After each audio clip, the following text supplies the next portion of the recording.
I was walking across the stage at Buffalo University to collect my degree when I heard a blood-curdling scream. It was Vanessa. She collapsed to the ground, sobbing and hyperventilating, and the entire graduation ceremony came to a screeching halt. Paramedics rushed in. Professors whispered. Cameras flashed. The only thing louder than her sobs was the pounding of my heart. It was always like this with her. My first piano recital, she fainted in the front row. Prom night when I was crowned queen, sudden chest pains. My engagement dinner, an allergic reaction to air. No matter what the occasion, Vanessa found a way to make it about her. 3 years later, her baby shower invite arrived. It sat unopened on my kitchen counter for 2 days. My husband, Ethan, raised an eyebrow. "You're not going?" he asked. I gave him a small smile. "Oh, I'm going," I said. "I'm just going to need to be pregnant first." His mouth dropped open. "You're serious?" he asked. I nodded. The plan was cruel and specific. I had exactly 3 cycles to get pregnant before the party. We'd been planning to wait, but I wanted this. I needed this. Month 1 negative. Month 2 also negative. I nearly gave up. Then finally 2 pink lines. And not just 1 baby. 2. The ultrasound text words still echoed in my head. "Congratulations, it's twins." I laughed out loud, something wild bubbling up inside me. From then on, I became Vanessa's biggest hype woman. I designed a countdown for her on Instagram. I threw all my energy into making her believe this would be her perfect shining moment. I even offered to do her makeup and hair the morning of the party. She cried a little while I curled her hair. "If only one of us could be pregnant." "I'm glad it's me," she sniffled. I smiled sweetly, smoothing on her lipstick. "You deserve this," I said. No interruptions this time. Her party was stunning. Balloons everywhere, a 3-tier cake, music, catered food. Even though she'd already announced it was a girl on Instagram, she still insisted on doing a big gender reveal. Everyone stood around waiting for the countdown. I wore a flowy dress, but my bump was visible if you looked closely. 3, 2, 1 pop. Pink confetti exploded into the air. Vanessa screamed, "It's a girl." Everyone cheered. She glowed for about 10 seconds. That's when my morning sickness kicked in. I bolted to the bathroom and barely made it in time. When I came back, people looked concerned. Someone asked if I was okay. I didn't mean to say it. Just slipped out. "Sorry, it's just the twins. I've been so sick." Silence, then an eruption of questions. "Twins? When did you find out? Do twins run in your family?" All eyes were suddenly on me. Hands reached for my stomach. Vanessa's face turned an alarming shade of purple. She gasped. I can't breathe." But no one noticed. Even her husband Lucas was asking me about strollers. "Hello," she screamed. "This is my party." My mom Helen finally glanced over and said, "Not now, Vanessa. Sarah's having twins." That was the final snap. Vanessa grabbed a cake knife. For one terrifying second I thought she was going to stab me. "This is my day," she screamed, mascara dripping down her cheeks. "Mine. You stole my life and my baby's." Lucas wrestled the knife from her shaking hand just as her knees buckled and she crumpled to the floor, sobbing. "She always ruins everything," she wailed. "This was supposed to be mine." Helen rushed to her side, cradling her like a child. No one came to me. Not even when 20 phones pointed in our direction to record the meltdown. Lucas helped her into a chair. She began hyperventilating again. He whispered to her, but she was too far gone. Just then Helen stormed over and slapped me hard across the face. The sound cracked through the backyard like a firework. "You couldn't let her have one day," she shrieked. The party froze. Ethan stepped between us. "Touch her again and I'll have you arrested." My friend Chloe appeared at my side and shouted, "I'm calling 911. Vanessa doubled over and threw up on the grass. Lucas screamed they needed to get to the hospital. She was having contractions. As Lucas half-carried her toward their car, she twisted around and screamed, "If I lose my baby, I'll make sure you lose yours." Dozens of phones caught the threat. Ethan didn't hesitate. He dragged me to the car, dialed 911, and gave the police every detail. Chloe sent us all the footage. By the time 2 officers arrived at our apartment, my cheek was still burning from the slap, and the twins were kicking from all the stress. We filed for a restraining order Monday morning. By that evening our doorbell wouldn't stop ringing. At 7 a.m. the next day it started again. Ethan looked through the peephole. Helen stood outside, face blotchy and red. She slammed the doorbell. She pounded her fist against the wood. When Ethan cracked the door with the chain still on, she shoved her fingers through the gap. "Take the videos down now," she screamed. She called me a monster. A jealous freak. She said I'd ruined Vanessa's life and destroyed our family. She kept screaming even after the neighbors came out to watch. Even after Mrs. Chun next door started recording. Ethan told her we'd call the police if she didn't leave. She left eventually, still hurling threats over her shoulder. An hour later my phone rang. Mark, our older half-brother, sounded exhausted. He said Vanessa was still in the hospital under observation for high blood pressure. He begged me to come to a family meeting. He said we needed to fix things before they got worse. I said only if we met in public with Ethan there. We agreed on a small Italian restaurant downtown. Those 2 days before the meeting dragged on. I booked an emergency OB/GYN appointment out of sheer stress. In the waiting room I noticed people whispering and pointing. The viral videos were everywhere. When Ramirez finally did the scan, both twins were okay. But she warned me the stress was dangerous. She prescribed something mild for anxiety. She told me to avoid all confrontation. When we got to the restaurant they were already there. Helen, Vanessa, Lucas, Mark.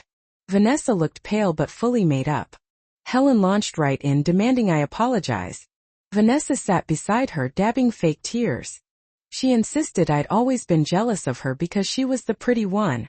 Lucas flinched when she said it. Mark tried to play peacekeeper. Then Vanessa pulled out an envelope. "I'm suing you," she said, "for emotional distress and endangering my baby." Ethan didn't flinch. He called his cousin Emma, a family lawyer, right then and there.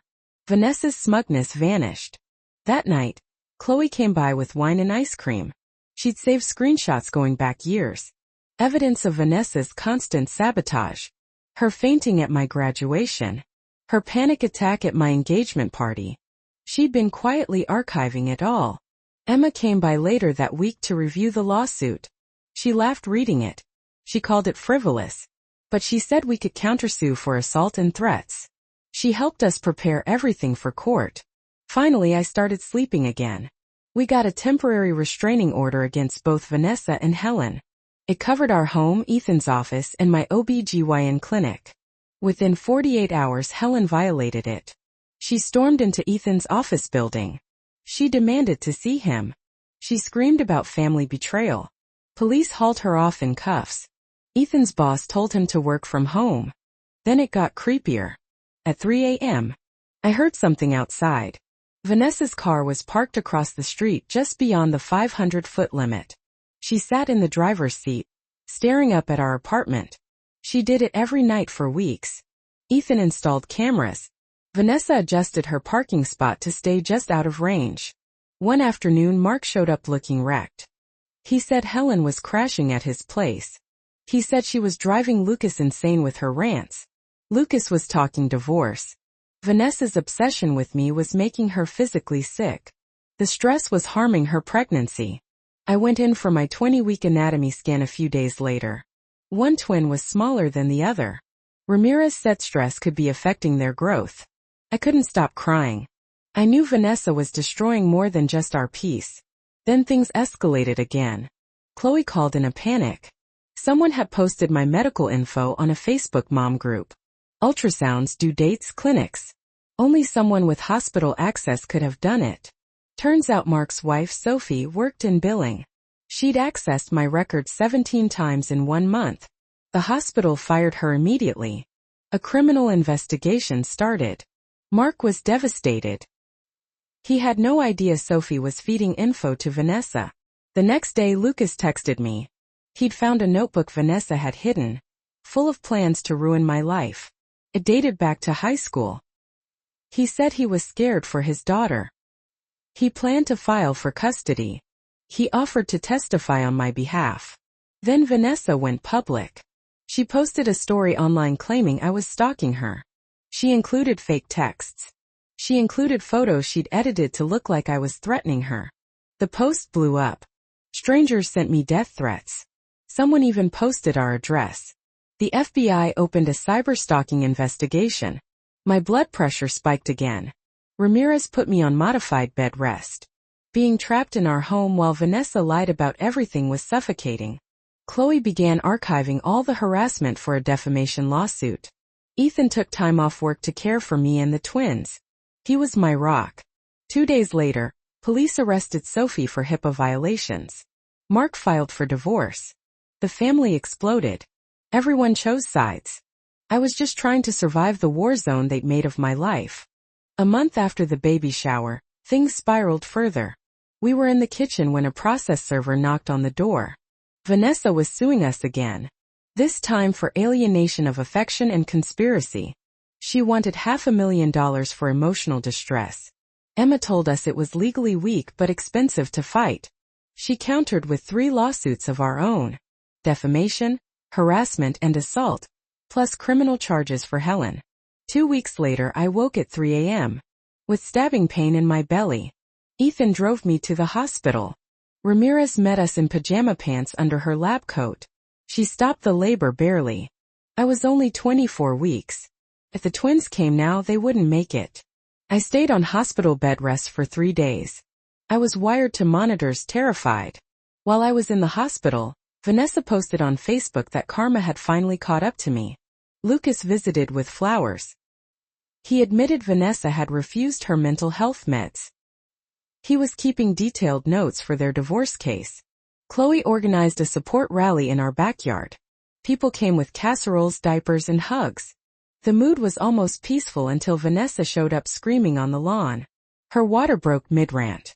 She collapsed, clutching her belly. An ambulance took her away. The next day, we heard she delivered a healthy baby girl. Delphine Aurora Sarah. Yes, she added my name. Lucas texted that he was refusing to sign the birth certificate until Vanessa got counseling. Chloe hosted a do-over baby shower for me 2 months later. During the party, a process server showed up again. Vanessa filed a restraining order claiming I caused her premature labor. The judge assigned to the case went to Helen's church. Total conflict of interest. Emma filed an appeal immediately.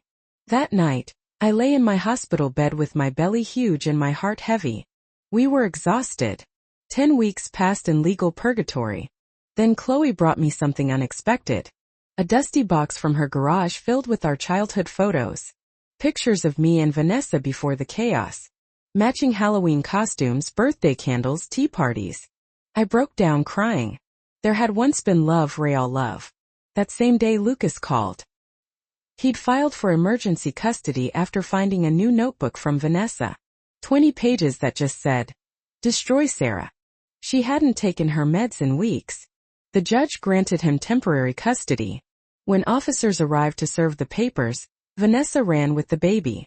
Helen helped her escape. An Amber Alert went out. We stayed glued to our phones until police found them in a motel. News footage showed Vanessa screaming while being dragged into custody. The baby was safe back with Lucas. But the charges piled up. Kidnapping, interference, harassment. Emma asked me if I was ready to testify. I said yes. Mark came over the next week, eyes hollow. His marriage was over. His family shattered. He finally admitted he should have protected me better. That he'd let Helen's favoritism fester for decades. His apology didn't fix things. But it mattered. 3 months after the baby shower, I was testifying in a deposition when contractions started again. At the hospital DR. Ramirez stopped the labor barely. The court finally threw out Vanessa's restraining order. Bench warrants were issued against her and Helen for violating the original one. Still DR. Ramirez insisted I remain hospitalized until the twins came. Vanessa, meanwhile, was still spiraling online, posting rants about being persecuted. Her psychiatrist declared her a danger. Security guards stopped her from reaching my floor when she tried to visit the hospital with a knife. She was screaming that the twins were hers. She was arrested again, held without bail this time. Lucas visited my hospital room with baby Delphine. He asked if Ethan and I would be her godparents. We said yes. It was heartbreaking but also healing. The trial started the same week as my scheduled C-section. Emma set up video testimony in my hospital room. I watched Vanessa sit in court in an orange jumpsuit. She muttered to herself while the jury listened to stories of every birthday, graduation, and milestone she'd ruined for me. Videos from the baby shower made several jurors visibly nauseous. When they asked me about announcing my pregnancy, Vanessa locked eyes with me. She started muttering faster. Mark visited that night with digitized VHS tapes from our childhood. We watched us riding bikes and dancing in the yard. The sister I used to know wasn't just a memory. She was real once. I cried for the girl we both lost. The next day, Helen took the stand. She admitted to hitting me and playing favorites. When the prosecutor showed her the pattern of sabotage, she finally acknowledged Vanessa had a problem. But she begged for treatment over prison. Lucas testified after that, bringing the infamous Destroy Sarah notebook. He read pages detailing plans to ruin my wedding, poison my food, and upstage me at every turn. Vanessa lost it. She screamed that the baby wasn't Lucas's. She shouted she'd kill anyone who betrayed her. She tried to bite a bailiff before being dragged out of court. The judge declared her mentally unfit for trial. She was ordered into long-term psychiatric care. Helen's trial continued without her daughter. Helen was convicted of assault, harassment, and violating a protection order. She got 2 years probation and mandatory therapy, a slap on the wrist. But she was banned from contacting us ever again. 35 weeks, Dr. Ramirez said we couldn't wait any longer. The twins weren't growing well, and stress was taking its toll. Ethan and I spent our last night in the hospital together. We curled up in the 2 small beds, promising we'd raise our babies in peace. The C-section was scheduled for the next morning. At 7:23 a.m., our son was born, tiny but screaming like a warrior. A minute later, our daughter followed. Even smaller but strong. Ethan wept, holding them both. Mark stood outside the recovery window crying too. The twins were whisked away to NICU where they'd stay for 3 weeks. While I held our newborn son against my chest, Emma arrived with news. Vanessa had written to me from the psychiatric facility. The letter was part apology, part delusion, and a bombshell. She was pregnant again. Lucas showed up an hour later, devastated. They'd conceived before the arrest, and now he'd be tethered to her forever. Chloe visited daily, showing photos of our soon-to-be home in Seattle. She'd painted the nursery yellow with soft clouds. Emma transferred our restraining orders to Washington. She made sure we'd be safe. We prepared to leave Buffalo for good. 2 days before discharge, Vanessa's doctors called. She'd become obsessed with my twins, convinced they were hers. She tried escaping twice. We were warned. Leave as soon as the twins were healthy enough. At 3 weeks old, our babies hit their weight goals. We signed discharge papers and packed our lives. Mark arrived with news. Sophie had pled guilty to the HIPAA breach. 6 months jail, license revoked. One more domino down. Chloe hosted a quiet goodbye dinner. Just a few friends and family who still cared. Mark gave us an album of childhood photos. We cried. We laughed. We tried to pretend things could be normal again. The twins slept through it all. At the airport, pushing the stroller through security, I saw her. Vanessa was standing at gate 12 with a hospital aide. She was pale, shaking, and wore clothes I didn't recognize. Our eyes met. Her face crumpled. She mouthed something. I think it was, "I'm sorry." Before being led away, that was the last time I ever saw her. In Seattle, we settled into a bright house on a quiet street. But I was constantly on edge. Ethan got us into therapy. A trauma specialist helped us start to heal. Mark called with updates. Helen was in therapy, genuinely remorseful. She'd written a long apology letter. I didn't read it. Not yet. 3 months in, the twins smiled for the first time. Chloe cried. We all cried. Lucas moved to Portland with Delphine and a new girlfriend. He promised monthly visits and kept them. He'd become the father he always wanted to be. Then the worst came again. Vanessa had a psychotic episode. She tried to cut the new baby from her own body. She believed aliens had put it there. She lost the baby and was committed to a long-term psychiatric facility. Lucas broke down. His guilt and anger spilled out in one crushing conversation. 3 months later, Chloe moved to Seattle permanently. She was at our place almost every night. Her presence felt like a balm on an open wound. Lucas visited often. His new girlfriend was none the wiser to our history. We had game nights and barbecues. For the first time in forever we had peace. 8 months in, Ethan suggested something crazy. Renewing our vows. Just us, Chloe, Lucas, Delphine, and our twins. We did it in our backyard. Quiet. Beautiful.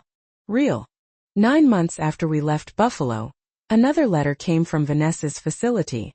Her psychiatrist said she was improving.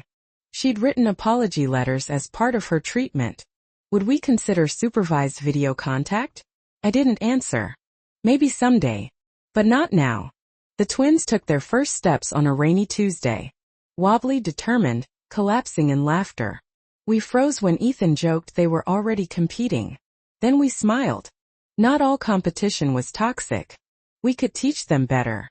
Some nights I still dreamed of Vanessa. Not the one with the knife, but the girl who held my hand when I scraped my knee, who shared her Halloween candy, who taught me to ride a bike. I'd wake up crying for someone who might have only existed in my memory. Ethan never asked why. He just held me. 1 year after the baby shower, I posted a single picture on Instagram. My twins laughing at the park. Caption: The best revenge is a life well lived. I turned off the comments. Some stories didn't need audiences anymore. At the park, Ethan pushed the twins in the swings while I sipped my coffee. A woman beside me smiled and said our family looked so calm and happy. For the first time I believed her. Someday our twins would learn about all of this. About Vanessa. About Helen. About Buffalo. But today they only knew that mommy always had snacks in her purse and daddy made the best airplane noises. And their world was soft and small and safe. That was enough. That was everything.